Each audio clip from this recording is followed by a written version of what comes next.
पढ़ोगे लिखोगे तो बनोगे नवाब या फिर इंजीनियर या फिर डॉक्टर साहब, लेकिन क्या आपने कोई ऐसे डॉक्टर देखे हैं जिनके दवा के पर्चे और हुस्न के चर्चे भी खूब होते हैं? नहीं देखे तो हम मिला देते हैं। डॉक्टर मनु बोरा हमारे साथ इस वक्त स्टूडियो में मौजूद है, जो कि एक मशहूर रैम मॉडल है, इंटरनेशनल मॉडल है और साथ ही साथ एक स्पोर्ट्स सर्जन भी है। डॉक्टर मनु बोरा, बहुत बहुत शुक्रिया हमारे साथ न्यूज़ तक पर जुड़ने के लिए। थैंक्स लॉट रक्षिता। और यहाँ पर हम बात करने वाले हैं जो इनकी जर्नी रही है, बहुत ही दिलचस्प, बहुत ही रोचक रही है। साथ ही साथ तमाम जो पहलू हैं, फिर चाहे वो मॉडलिंग हो, फिर चाहे वो MBBS हो, लाइफ इन जनरल हो, उस सब के बारे में हम यहाँ पर बातचीत करने वाले हैं डॉक्टर मनु बोरा से। तो सबसे पहले तो मैं विदाउट वेस्टिंग एनी टाइम, जो आपका जर्नी रही है बड़ी इंटरेस्टिंग है। यूजली हम देखते हैं जो लोग मेडिकल की पढ़ाई करते हैं, एक लाइफ से वो अलग ही, मतलब हम दिखते हैं उनको पढ़ाई लिखाई करते हुए, मोस्टली एक बुक वर्म या फिर एक नर्ड को इमेजिन करते हैं। लेकिन आपको ये मॉडलिंग का कीड़ा कहाँ से चढ़ा? मॉडलिंग मैं शुरू से ही करना चाह रहा था जब मैं स्कूल में था। When I was in 10th 12th, तो मुझे लगा कि ठीक है, हाइट अच्छी है, दिखता भी ठीक ठाक हूँ। सो मॉडलिंग ट्राई करनी चाहिए। उस समय भी आप टीवी पे, नेट पे बहुत सारे, मेरे भी कुछ रोल मॉडल्स थे, डेविड गैंडी, मिलिंद सोमन, अर्जुन रामपाल। हम भी उन्हीं सबको देख देख के बड़े हुए। पर मुझे हमेशा से ये मालूम था कि एजुकेशन इज़ इम्पॉर्टेंट। मतलब विदाउट एजुकेशन कुछ भी नहीं है लाइफ के अंदर। दूसरा, मॉडलिंग बड़ा शॉर्ट टर्म, शेल्फ लाइफ उसकी कम रहती है, बड़ा अनप्रिडिक्टेबल सा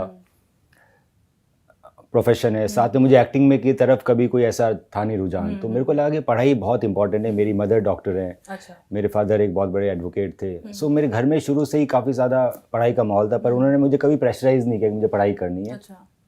पर मुझे लगता है उनको देख के मुझे लगा कि पढ़ाई ज़रूरी है। So that's why I thought कि नहीं, पहले I want to become a doctor and then I will start modelling. अच्छा, तो मॉडलिंग जैसे कि उसके लिए भी तैयारी करनी पड़ती है जी। और जब आप डॉक्टरी की पढ़ाई करते हैं उसकी भी तैयारी तो बहुत पहले शुरू हो जाती है और बहुत डेडिकेटेडली करनी पड़ती, कोचिंग वगैरह बहुत डिमांडिंग होता है। लेकिन मॉडलिंग जो डिमांड्स थे वो आपने किस तरह से उनका ध्यान रखने की कोशिश की? देखिए, दोनों प्रोफेशन बहुत ही हेक्टिक हैं।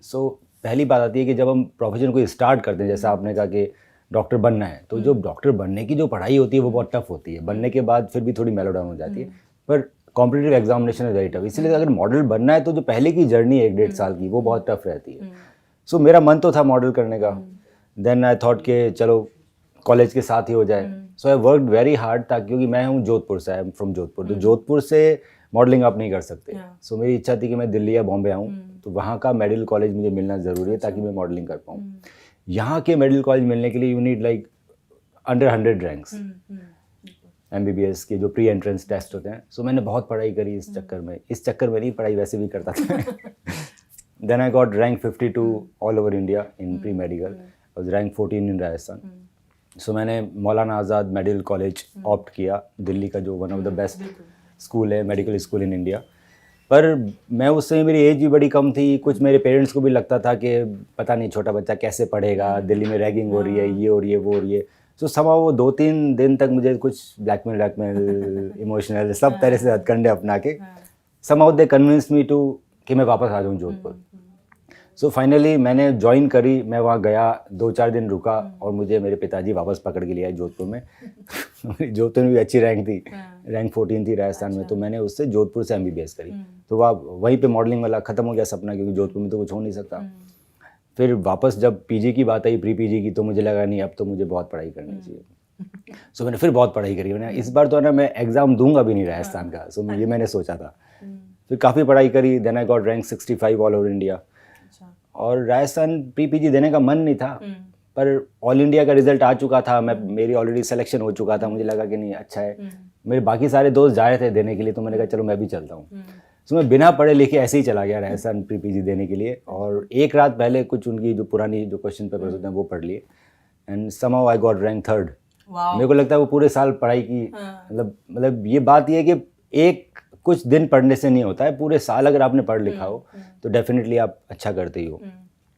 उसके बाद I opted for grants medical college Mumbai, orthopaedics. Orthopaedics लेने का मेरा शुरू से मन था, क्योंकि मैं देखता कि जितने भी जो स्पोर्ट्स पर्सन हैं, जब मैं उनको देखता था ऑपरेट होते हुए जोधपुर के अंदर, खास तौर से मैंने कॉलेज वहीं से की थी, मेरी मदर भी वही डॉक्टर थी, तो कभी भी वो गेट बैक इनटू स्पोर्ट्स करना उनके लिए बहुत मुश्किल होता था।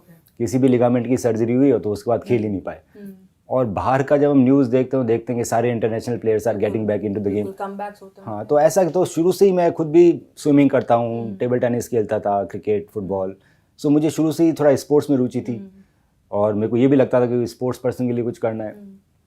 तो इसीलिए मैंने ऑर्थोपेडिक्स चूज़ की। बहुत सारे डॉक्टर्स हमारे इंडिया से छोड़ के बाहर चले जाते हैं, यूएस असेंबली देते हैं, लैब देते हैं और वहाँ जगह सेटल हो जाते हैं। मैंने भी दिया, मैंने भी यूएस असेंबली क्लियर करी, MRCS क्लियर करी, पर मेरा कभी भी मन नहीं था मैं बाहर सेटल हूँ। तो मैं बाहर गया, मैंने वहाँ पढ़ाई करी और फर्दर स्पोर्ट्स इंजीनियरिंग में अपने को एक्सपर्टीज किया एंड देन मैं हमेशा ही वापस आया। तो आप तो मतलब मुझे बातों से लग रहा है बड़े आइडियल बच्चे होंगे परिवार के, मतलब बच्चे भी लुकअप करते होंगे कि जी ये तो मॉडलिंग भी कर रहे हैं और माँ बाप भी एग्जाम्पल देते होंगे कि देखिए ऐसे पढ़ाई करके डॉक्टर बना जाता है। हाँ, नहीं देखो, ये कहना गलत होगा कि ठीक है मेरे माँ बाप काफ़ी प्राउड है मेरे पर मैं जब ज़रूरत होती तब पढ़ता था, बाकी कॉलेज में ज़रूर नहीं मैंने बहुत पढ़ाई की हो। पर हाँ, जब भी कुछ कॉम्पिटिटिव एग्ज़ाम हो, ऐसा कुछ हो जिसमें मुझे बाकी में कॉम्पीट करना है, तो शायद मैं वहाँ पर एक्सेल करता हूँ, क्योंकि मुझे लगता है कि एक वो कैपेबिलिटी या एक ज़ील होनी चाहिए इंसान में कॉम्पीट करने की। और फोकस भी, मतलब हाँ, इजीली डिस्ट्रैक्ट भी हो सकते हैं अगर आप मॉडलिंग टाइप के प्रोफेशन की और भी देख रहे हैं। हाँ, सो इसीलिए मेरे को लगा मॉडलिंग हमेशा, जब मैं बॉम्बे पहुंचा तो मुझे लगा अब मैं मॉडलिंग करूंगा पीजी के साथ। पर बॉम्बे की पीजी इतनी टफ थी, मेरे को दिन में सिर्फ 2 घंटे के लिए सोने के लिए मिलता था। That was like some kind of inhuman environment था वहाँ पे। 24 घंटे में से सिर्फ 2 घंटे सोने के लिए मिलता था, आप वार्ड से बाहर नहीं जा सकते फर्स्ट ईयर तक। सो 3 साल तक कर नहीं पाया। पर फिर जब एग्ज़ाम से पहले हमें ब्रेक दिया जाता है कि पूरे साल बच्चे पढ़े नहीं है, पूरे साल काम किया उन्होंने, बहुत सारे पेशेंट देखें, तो अब इनको पढ़ाई करने दी जाए ताकि पास हो पाए पीजी के एग्जामिनेशंस में। तो उस जो 4 महीने मुझे मिले थे उस समय मैंने अपने फिजिक पे ध्यान दिया। सो मैं सुबह रनिंग किया करता था, मैं शाम को जिम जाता था, बीच में स्विमिंग भी चला जाता था। सो 3-4 महीने में, क्योंकि already I was well educated, I am from medical background, तो मुझे मालूम था वेट कैसे कम करना है, मसल कैसे बिल्डअप करनी है, तो ये सब मेरी एजुकेशन में पहले से ही था। सो मेरे लिए इतना टफ नहीं हुआ कि अगर मुझे वेट कम करना है, क्या डाइट खानी है, मुझे सब ध्यान था। सो 4 महीने लगा कि मैंने वो कम किया। उसके बाद बहुत सारे मॉडल्स को मैंने देखा है कि इंडस्ट्री में तो आ जाते हैं, अब उनको मालूम नहीं था अब क्या करें, कभी इससे मिल रहे हैं, कभी उससे मिल रहे हैं, पोर्टफोलियो करवा नहीं रहे, भटकते जा रहे हैं। सो जैसे जॉब मिलने के लिए डिग्री की ज़रूरत होती है, वैसे ही मॉडलिंग करने के लिए आपको पोर्टफोलियो की ज़रूरत होती है। तो पोर्टफोलियो एक ऐसी चीज़ है जिसके बिना आप मॉडलिंग चालू नहीं कर सकते। सो जैसे ही मेरी फिजिक थोड़ी अच्छी हुई, मैंने सबसे पहले पोर्टफोलियो कराया और पोर्टफोलियो कराने के बाद मैंने फिर बॉम्बे में था उस समय में, तो बॉम्बे में जितने भी मेरे पास ईमेल एड्रेसेस थे, मेरे एक दोस्त ने दिए थे जो वहाँ मॉडलिंग में स्ट्रगलिंग कर रहा था, तो उसने मुझे बहुत सारे ईमेल एड्रेस दिए, मैंने सबको बल्क मेल कर दिया। रोज़ मुझे कोई ना कोई बुलाता था और वो घुमा फिरा के सब एक ही बात पे आते थे कि हाँ सब कुछ अच्छा है पर बिना कॉम्प्रोमाइज़ के तो काम चलेगा नहीं, इसने भी किया उसने भी। So I was like very disheartened. एक तो मेरा बहुत समय से इच्छा थी कि मैं मॉडल बनूँ। उसके बाद व्हाट एज वाज दिस, किस उम्र में आप ये? I was 27। ओके। सो मेरा बहुत समय से इच्छा थी कि मैं मॉडल बनूँ। उसके बाद मॉडलिंग, अब पोर्टफोलियो आ गया, मैंने बहुत मेहनत करके बॉम्बे की पीजी करी, बड़ी मुश्किल से पास करा, बॉडी बनाई, पोर्टफोलियो बनाया, पैसे इन्वेस्ट करे पोर्टफोलियो में, और मेरे को भी लग रहा था पिक्चर्स ठीक है, इतनी ख़राब नहीं है, आप देखते रहते हैं नेट पे और भी। उसके बाद भी काम नहीं मिल रहा था। सो ये बड़ा डिफ़िकल्ट टाइम था, ये पहले ज़्यादा था, आजकल कम हो गया। देन किसी ने मुझे बोला कि नहीं एजेंसीज़ को कॉन्टेक्ट करो। सो मुझे शुरू से पहले ध्यान था कि एज ए डॉक्टर अगर मैं चाहूँ कि मैं मॉडलिंग करना चाहूँ, या कोई भी प्रोफेशनल आदमी जो अगर मॉडलिंग या कोई भी सेकंड बिजनेस करना चाहेगा, सो उसके लिए बहुत ज़रूरी है कि ज़्यादा टाइम ना देना पड़े उसको। So freelancing modelling will be very tough कि मैं लोगों से मिल रहा हूँ, क्लाइंट से मिल रहा हूँ। सो इसीलिए मैंने एजेंसीज को अप्रोच किया। So there is this one very good agency Anima Creatives Bombay में। सो उन्होंने मुझे बहुत जल्दी साइन अप कर लिया, मतलब मेरे को पोर्टफोलियो मिला और उसके शायद 3 वीक्स के बाद मेरे को उन्होंने साइन अप कर लिया। जब उन्होंने मुझे साइन अप कर लिया, then the things become very easy because now they are the manager. So जैसे ही उसको मिला, then I got my first shoot. Yes, नहीं फर्स्ट ब्रेक उससे पहले मिल गया था, बड़ी फनी स्टोरी है। पर ये सेकंड ब्रेक मिला मेरे को एनिमा के थ्रू, जिसमें मैंने एडिटोरियल किया था पेंटलून्स का, मैन मैगजीन के साथ। Then I was in almost every magazines of the country, GQ, Vogue, Elle, Filmfare. फिर उन्होंने मुझे भेज दिया पेरिस फैशन वीक के लिए। Then I did show for Miss. तो जब मैं वहाँ से जब वापस आया ना, then the people started noticing, because उस समय ऐसा था कि रैम मॉडलिंग, आई मीन उसका एक अलग स्टैंडर्ड्स भी हैं, अलग फीमेल मॉडल्स थी बाहर उस समय, बट मेल मॉडल्स नहीं थे वहाँ पे। सो आई वाज ओनली वन जो उस समय उस पीरियड में वहाँ पे था, और फैशन वीक में एक अकेला इंडियन मॉडल था, तो एक थोड़ी हाइप हो गई। तो जब वापस आया देन एजेंसी ने भी थोड़ा पुश किया and then the work started. Okay, आपने इनफैक्ट मैं दर्शकों को बता दूं, Milan fashion week, Paris fashion week and top brands के साथ भी काम कर चुके हैं, even top designers in India like Rohit Bal, Sabyasachi के साथ भी काम कर चुके हैं। तो काफ़ी मतलब हाई प्रोफाइल मॉडलिंग रही है आपकी। लेकिन हम अगर देखें, चूँकि आप एक मेडिकल बैकग्राउंड से भी हैं, आपने बताया है, लेकिन जब आप इतने बड़े प्लेटफॉर्म पे मॉडलिंग करते हैं, इंटरनेशनल एक्सपोजर मिलता है, तो उसके साथ बहुत कुछ आता है, ग्लैमर आता है, लॉट ऑफ अटेंशन आता है, और पैसा है, चकाचौंध है, ये सब को हैंडल कैसे करना, और फिर साथ ही साथ अपना एक मेडिकल लाइन जो है वो भी आपको उसको बैलेंस करके रखना है। डिस्ट्रैक्शंस बहुत हो सकते हैं। पहला प्यार तो सर्जरीज ही है ना, तो वो तो हट नहीं सकती। सेकंड थिंग मेरे लिए है ना, दोनों फील्ड बड़े कॉम्प्लीमेंट्री रहे हैं।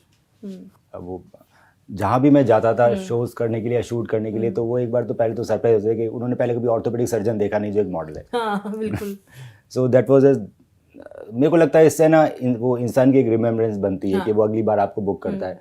दूसरा, बहुत सारे लोग मेरे पेशेंट बन जाते थे, मेरे क्लिनिक आते हैं। सो देन तो मॉडलिंग में मेरे को काफ़ी फ़ायदा मिला बीइंग ए सर्जन। तो मेरे को लगता है बहुत ज़्यादा अच्छी मॉडलिंग मैं इसलिए कर पाया क्योंकि मैं एक सर्जन था, मैं पढ़ा लिखा था, मुझे मालूम था लोगों से बात कैसी करनी है, एटिकेट्स कैसे हैं, स्मार्टनेस थोड़ी पढ़ने से आ जाती है, पर्सनालिटी डेवलपमेंट जो है। सो और डेफिनेटली वो मेरे पेशेंट ही बन गए सारे। तो एक तीर से दो निशाने आप मार रहे थे लगातार। उसके बाद जब मैंने अपनी प्राइवेट प्रैक्टिस जब चालू करने लगा, तो I started my YouTube channel. अब यूट्यूब चैनल पे बहुत सारे लोगों को हिच होती है थोड़ा बोलने में, they are because I have so much of exposure in the camera front and behind. So मेरे लिए बड़ा ईजी था यूट्यूब चैनल पे अपने आप को बोलना, प्रेजेंट करना। सो मेरे को लगता है वहाँ भी मॉडलिंग ने मेरे को हेल्प ही करी है मेरे इस प्रोफेशन के अंदर। बिल्कुल, और काफ़ी कॉन्फिडेंटली आप यहाँ भी बोल रहे हो, हमारे यूट्यूब चैनल पे भी आप बहुत अच्छे से बोल रहे हो। पेशेंट्स भी कहीं डिस्ट्रैक्ट नहीं आते आपके इस प्रोफाइल से, आपके लुक से, कि मतलब अटेंशन ज़्यादा मिलने लगता होगा कभी? होता है। होता है। हाँ, तो काफ़ी मॉडेस्ट हो रहे, शाय हो रहे हो आप इसको लेकर। हाँ, तो उससे भी मैं शाय हो जाता हूँ, मतलब मैं हंस लेता हूँ। बिल्कुल। लेकिन आप जैसे बता रहे हो, आपने फिटनेस पे भी ध्यान दिया। जब आप बता रहे हो आप मुंबई में थे, और उसमें आप ऑब्वियसली डॉक्टर हैं तो आपको बेटर पता है कि चीज़ों के बारे में, डाइट है, ये है, लेकिन फिर भी to take out that time, वो टाइम निकाल पाना दोनों चीज़ों के लिए, प्रैक्टिस के लिए भी, और आप जो असाइनमेंट्स करते जा रहे हो, वो आपने एक, अगर मैं कोई देख रहा हो जो ये सब करना चाह रहा हूँ, नॉट नेसेसरली मॉडलिंग और डॉक्टरी, बट कोई भी दो प्रोफेशंस जो उसके पैशन भी जिसमें और प्रोफेशन भी है, कैसे उसको बैलेंस कर सकता है? सो मेरे से ये बहुत कॉमनली सवाल पूछा जाता है, हर कोई यही पूछता है, balance. So there is no balancing, you have to work double. आप किसी भी प्रोफेशन को छोड़ नहीं सकते। सो जब मैं मॉडलिंग पहले ज़्यादा किया करता था, आजकल कम करता हूँ, I am very selective now. So जब मैं पहले मॉडलिंग किया करता था और मैं हॉस्पिटल में भी काम कर रहा था, सो यू कैन नॉट, मैं बहुत सारी छुट्टियाँ नहीं ले सकता हूँ मेरे प्रोफेशन में। मैं ऐसा नहीं, अगर मेरे को महीने में 10 दिन मॉडलिंग करनी है तो मैं 10 दिन छुट्टी नहीं ले सकता हॉस्पिटल से, पॉसिबल ही नहीं है। सो मैं एक दिन पहले नाइट ड्यूटी करता था ताकि मुझे कंपनसेटरी ऑफ मिले अगले दिन। सो बाकी जहाँ में मेरे जो फेलो कलीग्स 2 या 3 नाइट ड्यूटीज़ कर रहे होते थे, तो मैं 7 या 8 का मतलब वो करता था ताकि मुझे छुट्टी मिले और मैं आराम से अपनी मॉडलिंग कर पाऊँ। सो मेरे लिए बॉडी भी मेंटेन करनी थी, जिम भी जाना था, फैमिली को भी टाइम देना था, मेरे को नाइट ड्यूटी भी करनी थी ताकि एक दिन छुट्टी मिले, मॉडलिंग भी करनी थी। सो टफ था, पर हाँ मुझे मज़ा आ रहा था दोनों काम करने में, तो मेरे लिए उतना टफ नहीं था क्योंकि I was enjoying it. Second thing कि जो फैशन फैटर्निटी है वो भी जानती थी कि मैं डॉक्टर हूँ, तो अगर शो है बाकी मॉडल्स को लोग सुबह बुला लेंगे, पर मेरे को वो एक्सक्यूज देते थे, ठीक है इसकी इमरजेंसी के पेशेंट्स होंगे, ये होगा वो होगा, चलो तो बाद में आ जा। So they were also like very supporting, तो इसलिए मैं काफ़ी लंबे समय तक कर पाया। और यूजुअली लोग एक्टिंग के बाद देखते हैं, मतलब मॉडलिंग के बाद एक्टिंग जाते हैं, तो आपको कभी लगा नहीं कि आपको लगा कि शायद डिमांड ज़्यादा है इसलिए, या फिर मन करता है लेकिन आप कर नहीं पाए? नहीं, मेरे को अपनी सर्जरी से बहुत प्यार है। मेरे को स्पोर्ट्स पर्सन के लिए जो मैं उनके लिए करता हूँ, जब मैं उनको ठीक करता हूँ, वापस मेरे पास आते हैं मेडल लेके या फिर भागते हुए, और जो उनके जो चेहरे पे स्माइल होती है, that is priceless for me. So उस चीज़ को मैं कभी भी छोड़ नहीं सकता। एक्टिंग मैं इसलिए नहीं कर सकता क्योंकि acting is a full time profession. ऐसा नहीं हो सकता कि मैं एक दिन छुट्टी लूँ, एक्टिंग करके आ जाऊँ। वो एक बार शूट चालू होगा तो 10 दिन चलेगा, महीने भर चलेगा। So I can not be a doctor with an actor, but modelling में आराम से कर सकता हूँ इसके साथ। जैसे आपने स्पोर्ट्स सर्जरी की बात की, स्पोर्ट्स पर्सन से आप कितने जुड़े हुए हैं? हम भी, जैसे मैं भी न्यूज़ तक के लिए स्पोर्ट्स कवर करते हैं, हम लोग लगातार देख रहे हैं कि कितने ज़्यादा एथलीट्स जो हैं जो अब ओलंपिक जी। स्पोर्ट्स में भी बढ़ते जा रहे हैं। जहाँ तक बात है भारत के, ऑफ कोर्स यूएसए, चाइना अभी भी डोमिनेट करते हैं, बहुत से ऐसे देश हैं जो डोमिनेट करते हैं तमाम अलग अलग स्पोर्ट्स में, लेकिन भारत अपार्ट फ्रॉम क्रिकेट हम देख रहे हैं नीरज चोपड़ा हम देख रहे हैं, लगातार स्प्रिंट में भी हम देख रहे हैं, रेसलिंग, वेट लिफ्टिंग, लगातार बिल्कुल। इसमें बहुत सारे हम खिलाड़ी देख रहे हैं जो कि कई बार, जैसे कि आपने शुरू में भी मेंशन किया कि इंजरी के कारण उनका करियर खराब हो जाता है या बिल्कुल। कट शॉर्ट हो जाता है। आपने क्या डिफरेंस देखा है, क्योंकि आप बाहर भी रहे हैं, ऑफ कोर्स इंटरनेशनल मॉडलिंग भी की, आपने पढ़ाई भी की है बाहर, और यहाँ पर आप जो देखते हैं अपने एथलीट्स को आपने काफ़ी ट्रीट किया है, तो आपको क्या डिफरेंस लगता है यहाँ पर? क्या अप्रोच डिफरेंट है या फिटनेस को लेके अप्रोच डिफरेंस है, या क्या किस चीज़ में आप देखते हैं जो कमी खलती है यहाँ पर? देखिए अब इंडिया में कमी की बात नहीं है, बात यह है कि बाहर के जो कंट्रीज हैं वो ना बिल्कुल वो है, सिस्टमेटिक है। अगर आपको कोई स्पोर्ट्स इंजरी हुई तो आपको नॉर्मल ऑर्थोपेडिक सर्जन देखेगा नहीं, वो आपको रेफर करेगा कि I am not a sports surgeon, आप उसको दिखाओ। इंडिया में ऐसा नहीं है, इंडिया में डॉक्टर्स कम है, लोग बहुत ज़्यादा है, तो इसलिए वो जहाँ जाएगा जो सर्जन होगा वही देख लेगा उसको। हो सकता है कि वो स्पाइन सर्जन हो सकता है वो जॉइंट रिप्लेसमेंट सर्जन हो, तो वो आपको जस्टिस नहीं दे पाएगा। दूसरा, एक स्पोर्ट्स मेडिसिन करके एक ब्रांच होती है जो वर्ल्ड के अंदर बहुत शुरू से, स्पोर्ट्स मेडिसिन वो लोग होते हैं डॉक्टर्स जो सर्जरी नहीं करते हैं, they are like more of into sports conditioning, exercises कैसे करनी है, रिहेबिलिटेशन, इंजरी प्रिवेंशन। सो ये जो पीजी है स्पोर्ट्स मेडिसिन की, ये इंडिया में आज से 5 या 6 साल पहले आई है, पहले थी नहीं। सो अब उसके बच्चे आने लगे हैं धीरे धीरे। सो मेरी जितनी भी एजुकेशन थी बाहर, तो मैंने इसमें भी काफ़ी पढ़ाई करी। सो हमारी कंपनी, अब मैं ट्राई करता हूँ कि हम वहाँ से एजुकेट करें कि आपको इंजरी ना हो। सो कौन सी एक्सरसाइज करनी चाहिए, बास्केटबॉल प्लेयर्स को कौन सी करनी है, रेसलर्स को कौन सी करनी है, अगर इंजरी हो जाए तो बिना इंजरी कैसे ठीक कर सकते हैं, and what are the best technique in the world जिससे वो दोबारा क्विकली रिकवर कर पाएँ। सो मैं एक्सपर्टीज़ करता हूँ इंटरनल ब्रेस सर्जरी के अंदर। सो स्पोर्ट्स मेडिसिन में जो ACL या PCL लिगामेंट होते हैं उनकी जो कन्वेंशनल सर्जरी होती है, सो मैं कन्वेंशनल नहीं करके I do internal brace surgery, जिसमें रिकवरी टाइम 50% है। अच्छा, I mean it reduces the time. Reduces the time, success rate ज़्यादा है और बैक टू गेम जाने की पॉसिबिलिटी ज़्यादा रहती है इसमें। हम देखते हैं जैसे इवन क्रिकेट जो कि हम मेजरली वो कवर करते हैं, और आजकल हम देख रहे हैं कि फिटनेस लेवल जो हम और इंटरनेशनल स्टार्स के देखते थे वो फील्डिंग में दिखता है, वो फील्ड पे दिखता है। बिल्कुल। There are mostly even the youngsters who are getting every 2 months they are getting injured, और मुश्किल हो जाता है, फिर करियर भी उनका कहीं ना कहीं उस पर जेपरडाइज करता है वो। बट हम देखते हैं विराट कोहली जैसे जो खिलाड़ी, उनके बारे में हमेशा एक चीज़ बात होती है कि उन्होंने स्टैंडर्ड जो है वो सेट किया है, एक अलग अपना स्टैंडर्ड सेट किया जो कि इंटरनेशनल फिटनेस स्टैंडर्ड है, हम यूजली नहीं देखते हैं। तो क्या ये भारत में हम लोगों का कल्चर ऐसा, या डाइट है, या फिर सीरियसनेस नहीं रही है फिटनेस को या हेल्थ को नहीं, लेकर? धीरे धीरे ग्रो कर रहा है Bharat. We are still developing in sports. पहले के ज़माने से अब तक काफ़ी इम्प्रूवमेंट है, बहुत सारे अच्छे फिजियोथेरेपिस्ट हैं, बहुत सारे अच्छे स्पोर्ट्स कोचेज़ हैं हमारे पास, स्पोर्ट्स सर्जन बहुत सारे अच्छे हैं, पर क्या खिलाड़ी उनके पास जा पा रहा है या नहीं जा पा रहा है, यहीं पे फ़र्क आ जाता है। तो सारे खिलाड़ी अच्छे लोगों के पास पहुंच नहीं पाते क्योंकि स्पेशलिटी के लोग कम हैं, और जनरल ऑर्थोपेडिशियन, जनरल फिजियोथेरेपिस्ट बहुत सारे हैं। सो जब तक ये सिस्टम पूरा तरह से डेवलप नहीं हो जाएगा आज से 10 या 20 साल बाद, कि अगर कोई स्पोर्ट्स इंजरी का पेशेंट है तो वो स्पोर्ट्स के पास ही जाना चाहिए, स्पोर्ट्स सर्जन के पास, स्पोर्ट्स फिजियोथेरेपी का। कोई स्पाइन का पेशेंट है तो स्पाइन सर्जन के पास जाना चाहिए। सो जब तक बाकी सर्जन्स उसको डिवाइड नहीं करेंगे काम को, तब तक ग्रो नहीं करेगा। UK US में डिवाइड हो जाता है, आप गए, आप उसके पेशेंट नहीं हो, फट से डिवाइड करके भेज देगा, आप वहाँ जाओ। तो पहले आप जाते हो GP के पास, GP डिसाइड करता है आपको किसके पास जाना है, वो जानता है कि स्पोर्ट्स का ये है, स्पाइन का ये। यहाँ पे ये सिस्टम नहीं है, तो जब तक वो सिस्टम डेवलप नहीं होगा तब तक चल रही है गाड़ी। बिल्कुल। सिस्टम की जो आप बात कर रहे हैं, आपका विजन, आपका गोल क्या है एज अ सर्जन, जो कि आप कह रहे हो you feel really for sports stars, और आप स्पोर्ट्स इंजरीज पर काफ़ी फोकस करते आए हैं, आपका क्या गोल है, क्या विजन है स्पोर्ट्स इंजरी के मुताबिक? So ultimately I want to develop a centre, जैसे now I have a company, we operate in 3 cities, Bombay, Bangalore, Gurgaon, पर हमारे पास कोई बहुत बड़ा प्री रिहेबिलिटेशन या फिर स्पोर्ट्स इंजरी प्रिवेंशन सेंटर नहीं है। सो हम लोगों को सिखाते हैं exercise about the sports injury prevention, operation के बाद post operative exercise, but it is online. कोई लोग आते हैं, then there is a means nice setup, but it is not like बहुत बड़ा। So we want to develop something which is all together, जिसमें sports injury prevention की exercise भी हो, कंडीशनिंग भी हो रही हो, पोस्ट रिहेबिलिटेशन भी हो रहा है, वो सर्जरी के बाद क्या करना है वो भी हो रहा है, अंडर वन रूफ। हाँ, सब कुछ एक छत के नीचे। और आप आई थिंक कुछ कैंप्स भी आपने शायद ऑर्गेनाइज किया अराउंड द वर्ल्ड या अराउंड इंडिया। स्पोर्ट्स इंजरीज बचाने के लिए और खिलाड़ियों के लिए हम लोग बहुत फ्रीक्वेंटली पिछले 8 साल से मैं बहुत फ्रीक्वेंटली लगातार हम लोग कैंप्स करते हैं अलग अलग छोटे छोटे गाँव में, अखाड़े में जाके, जहाँ पर हम कबड्डी प्लेयर से, रेसलर से, या जो अलग अलग हमारे जो गवर्नमेंट के जो स्पोर्ट्स अथॉरिटीज़ हैं वहाँ जाके हम टॉक्स देते हैं, फ्री ओपीडी करते हैं और स्पोर्ट्स पर्सन को बताते हैं कि कौन सी एक्सरसाइज करनी चाहिए ताकि आपको इंजरी ना हो।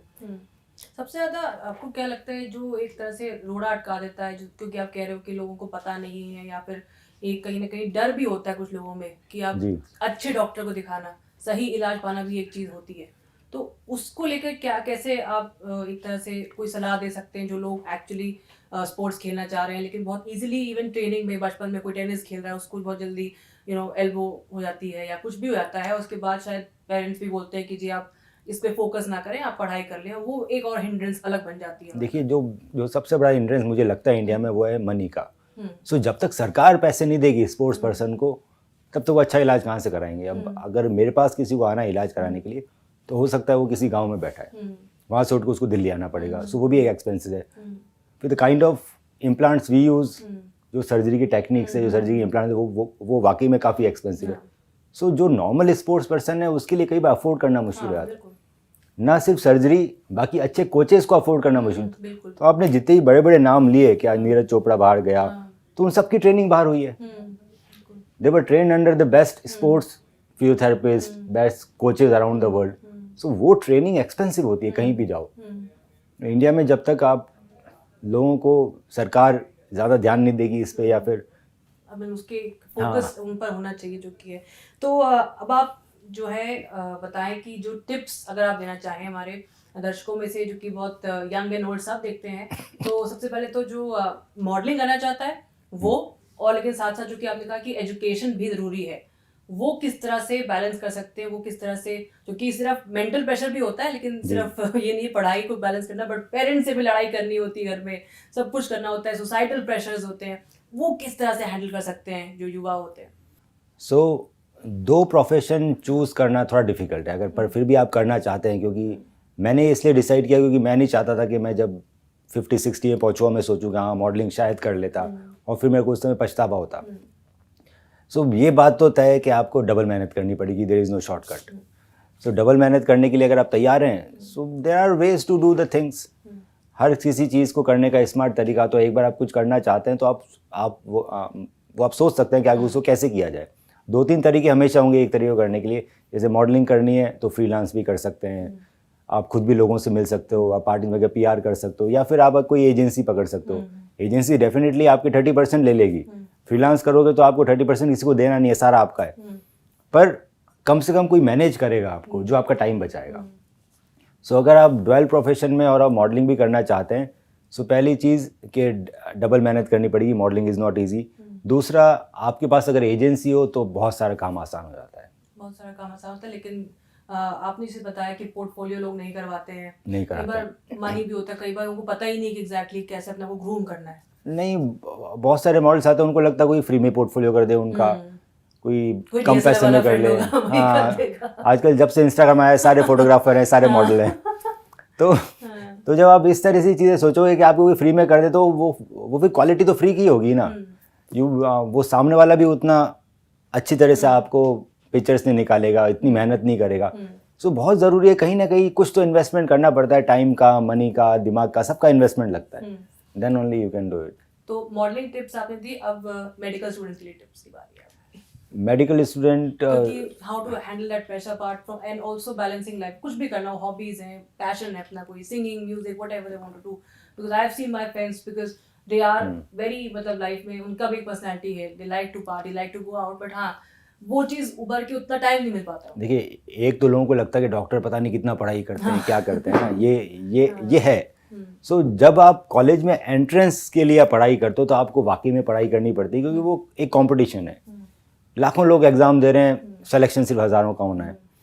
सो उस समय अगर आप ज़्यादा पढ़ाई करो और बाद में थोड़ा कम भी कर लो, कॉलेज में तो चलता है। सो एंट्रेंस इज इम्पोर्टेंट। काफी रियलिस्टिक एडवाइस दिया आपने मुझे। सो आप बैलेंस कर सकते हो कि जो एंट्रेंस आए तो ज़्यादा पढ़ाई कर लो, बाकी टाइम थोड़ा चिल कर लो। जी, चिल भी करो, Can be बैलेंस done. करो। बैलेंस हाँ। I think is the key word आपकी लाइफ से जो हमें इंस्पिरेशन मिल रही है। लेकिन मेहनत का कोई भी दूसरा हाँ। रास्ता नहीं है, ये चीज़ तो मुझे एटलीस्ट समझ में आई है। आप लोगों को क्या समझ में आई ये हमें आप कमेंट बॉक्स में बताना ज़रूर। लेकिन फिलहाल के लिए इस इंटरव्यू में, इस गुफ्तगू में इतना ही। मैं दर्शकों को बहुत बहुत शुक्रिया हमारे साथ जुड़ने के लिए। Doctor Manu Bora, Thank you so lovely much. Talking to you. बहुत बहुत शुक्रिया हमारे साथ तमाम इनपुट्स और आपके तमाम जो भी आपने जो शेयर किया हमारे साथ, बहुत बहुत शुक्रिया इसके लिए। Thank you.